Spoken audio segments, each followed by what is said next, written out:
Hello, welcome to another ramble from my car in a parking lot. My favorite place to be. I just finished having breakfast by myself in a restaurant, and it was fucking amazing. Let me tell you how fucking amazing it is when you get comfortable being alone with yourself. Like, you don't have anybody else's like energy or like mental constructs like fucking with your shit. I fucking love it. I can take my time, eat as slow as I want. I can eat what I want. I can do what I want on my fucking timeline. And I don't need to be considering anyone else. Dude, I've been considering everyone my whole fucking life, and it's time to consider myself. I am in the era of considering myself, and I'm gonna give myself all the fucking love, care, attention, protection, and yeah, everything I was giving away for most of my life, I'm gonna give it to myself, and I have been, and it's fucking amazing. Down to my trip. I don't know if I went into too many details, but on my trip, I met up with some friends along the way, like temporarily, but the lengthiest part of my trip was spent alone. So yeah, super freeing, no restraints, moving on my own timeline in the way I want. And yeah, there was times where I was exhausted, but guess what? I had to depend on myself to get things done. And honestly, I think for the most part in my life, I think I've been doing it myself, you know? I mean, don't get me wrong, like, yeah, there's people around us that like help us along the way, you know, but ultimately it's like I feel like I've been like doing a lot of things for others, and now it's time to do it for myself. And this is your friendly reminder to also consider this. You know, if you've been a people pleaser and you've been like sacrificing yourself for the needs and wants of everyone else around you, it's time to stop doing that and stop sacrificing yourself. Okay, no more sacrificing needed. But yeah, during breakfast, oh, look at this.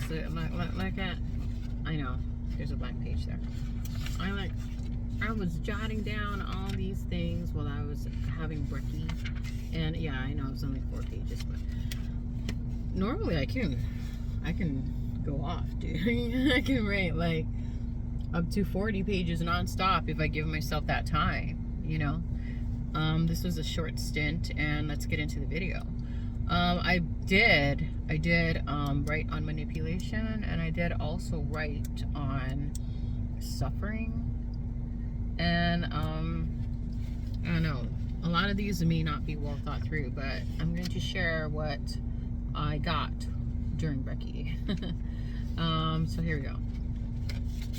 Overcoming suffering.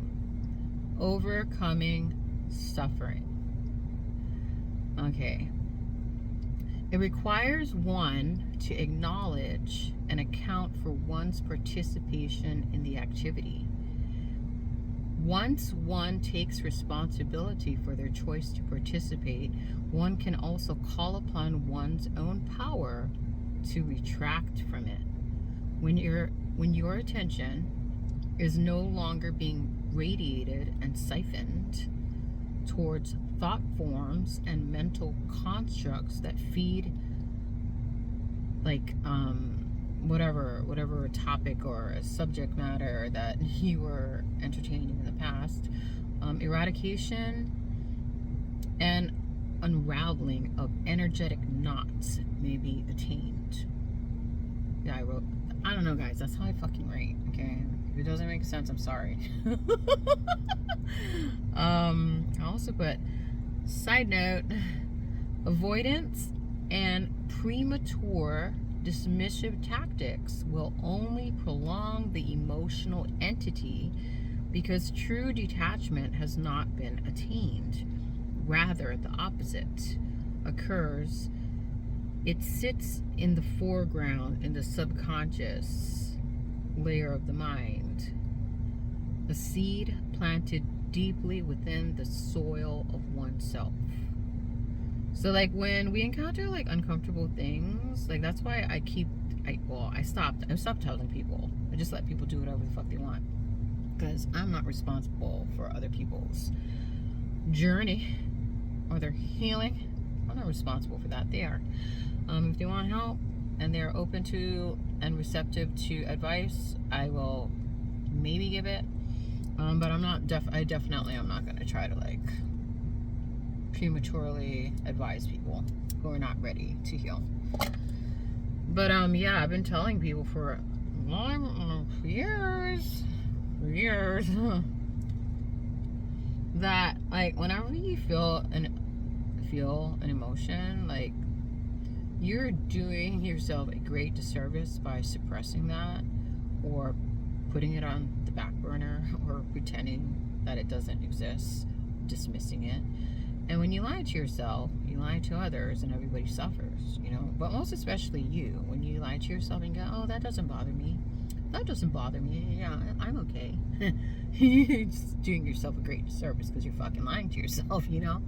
Instead of just being like, you know what happened is deeply disappointing. It makes me feel so sad.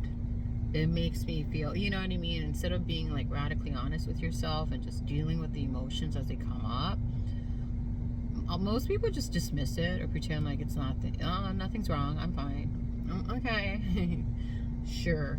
Self-abuse. It's called self-abuse. It's called self-neglect. It's called like dismissing yourself. Yeah, for me, I will fucking like straight up face those emotions. I'll be like, yeah, that was kind of bummer, man, you know, but it's okay.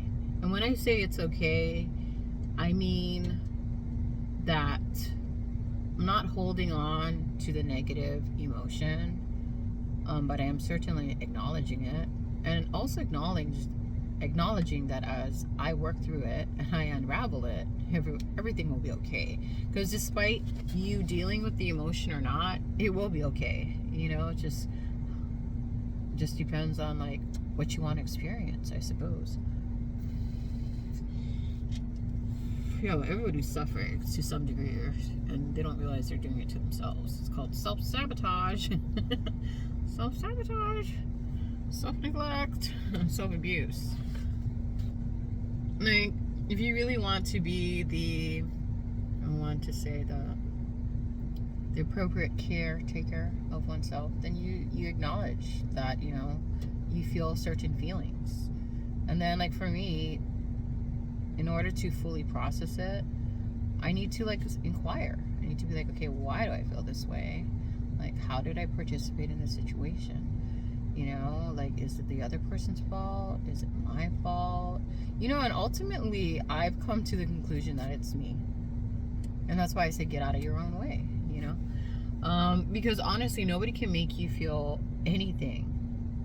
You're making yourself feel a certain way, you know, by reacting or responding to someone's treatment, whether it be good or bad, you know, whether it be toxic or healthy, you know, you're making yourself feel that way, and you're the only one that can unravel it, and you're the only one that can, like, choose to not participate in such things anymore, especially if it's not good for you. Nobody's holding a gun to your head and telling you to stay, you know. It's like, how many times do you want to go through a particular cycle before you're like over it, you know, before you realize that you deserve better, before you realize that you are worthy of good things, of beautiful things, of miraculous things, you know. Anything other than that, you're just kind of like, what's that called? Shortchanging yourself.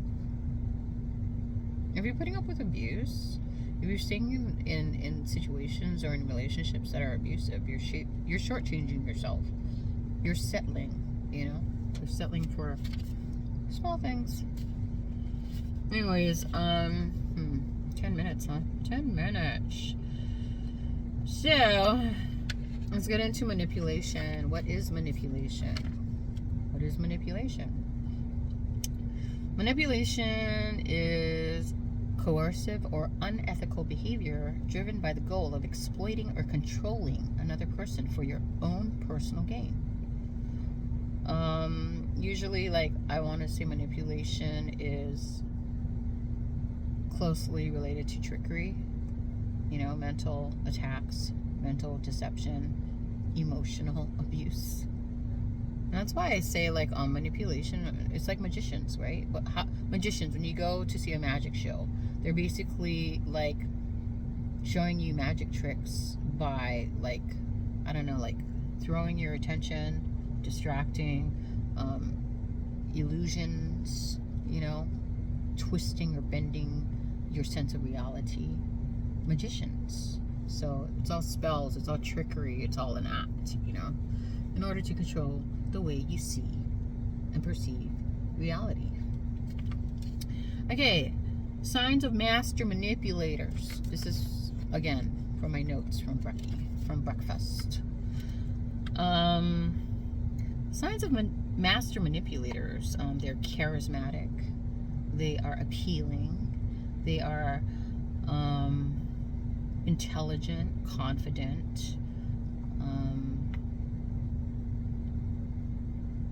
good at presenting an appealing persona.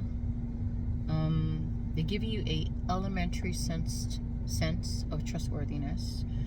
A lot of them I've noticed are overachievers. Some can be mysterious, and a lot of them are really good with their wordplay. Silver tongue. You know, devils with silver tongues.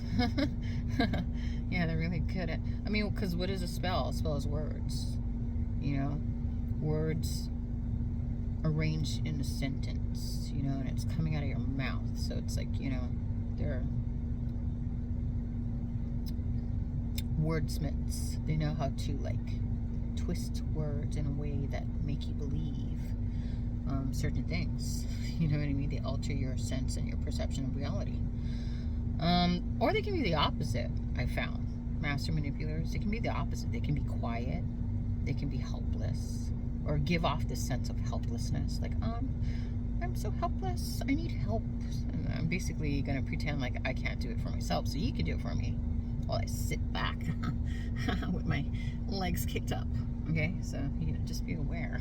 Master manipulators. Yeah, victim mentality. You know, oh, look at me. The world is so cruel. I need help. I need money. I need a place to stay. I need a ride. I need to use your car. But I'm not going to give you anything for it. I'm going to trick you. I'm going to emotionally trick you into feeling sorry for me so I can basically, opportunists, guys. Opportunists. I also had questions I wanted to ask myself. I like to ask myself questions. So here are some questions that I would like to ask myself, and maybe you have answers. Okay. Is manipulation like any tool? Can it be used for good in equal measure?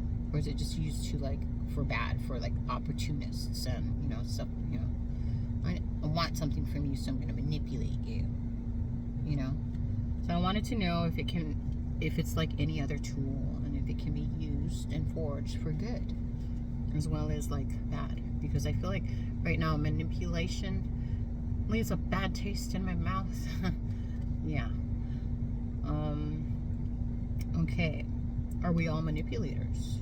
Because I'm not going to lie, I feel like I've manipulated situations in my favor many times. The thing is, and I've stated this in other videos, is when I manipulate situations, I'm thinking of the other person's well-being as well as my own. I'm not just thinking, like, what can I get out of the situation so it benefits me and only me. I'm thinking how collectively, on a whole, like, as a whole, how can we move forward, or how can I present an idea in such a way where collectively we're all going to benefit from the decision that we're going to make. You know what I'm saying? It was never like, oh, what can I get out of this? You know, how can I milk this for my benefit? No, I've never really, no. I've always considered the needs of others. And as a people pleaser, or a recovering people pleaser, I think you can relate to that. You are always thinking of everyone else's needs, sometimes above your own. And yeah, now I'm in the era where I was like, no, I'm definitely gonna fucking consider myself first and foremost. Manipulation versus creation. These are things I'm still kind of like mulling through in my mind. But let's move on, because I only have 6 more minutes to get this all out. Okay. So it's hard to recognize manipulation until you train yourself to recognize it. How do you train yourself to recognize manipulation? Keen observation is necessary to pinpoint, understand, and recognize it. It's kind of like any muscle, you know, you have to kind of train it to like recognize it. And how do you do that? Exercise it. Exercise that muscle, guys. Exercise that manipulation radar.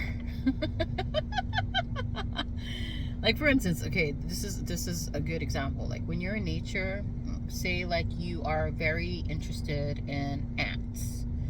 You know, in order to understand ants, and there's different species of ants, obviously, but say you're interested in a particular species of ant, you're going to watch it so you can understand it, so you can like, you know, like understand why they're doing what they're doing, how they choose to live the way they live, how they choose where they live, you know, and what they eat, what they, you know, the activities, how they socialize. You're gonna sit back as a like observer, right?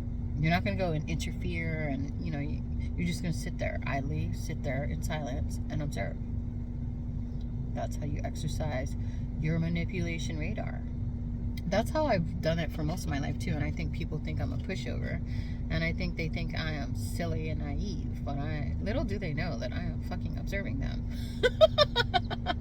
I feel like you can probably relate to this.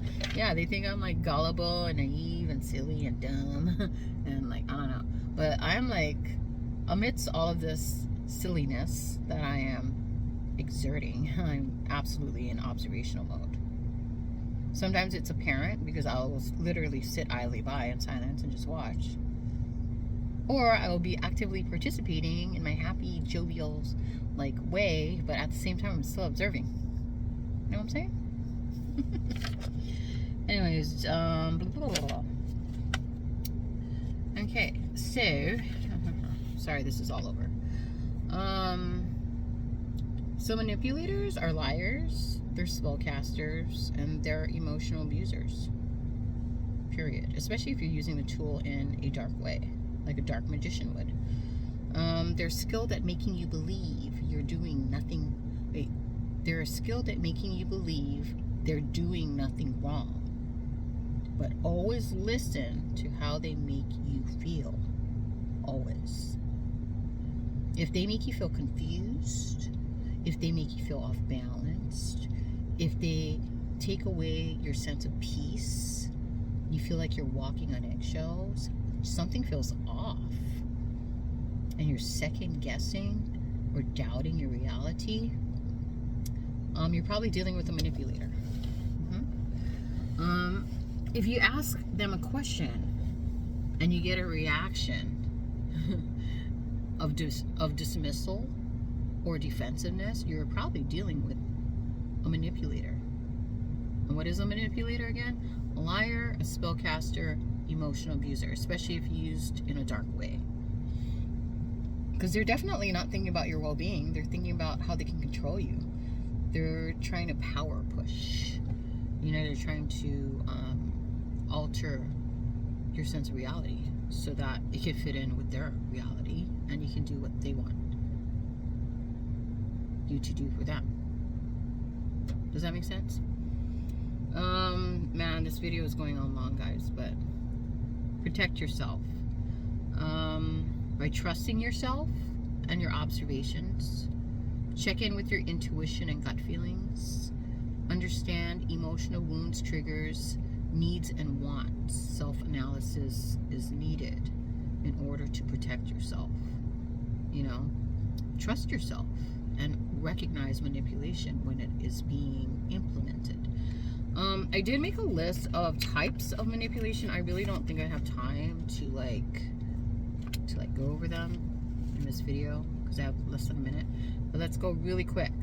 There's dry begging, there's gray rocking, silence, love bombing, gaslighting, future faking, or moving goalposts, projection, blame shift, triangulation, boundary pushing, changing the subject, targeting your shortcomings, passive aggressiveness, dismissive or diminishing behavior, treating you like you're a child, blame, guilt trip, using threats, name calling, or using terms to belittle, and generalization. And I think this video is going to end, but we'll get more into it later, guys. I hope this was useful. I hope you learned something.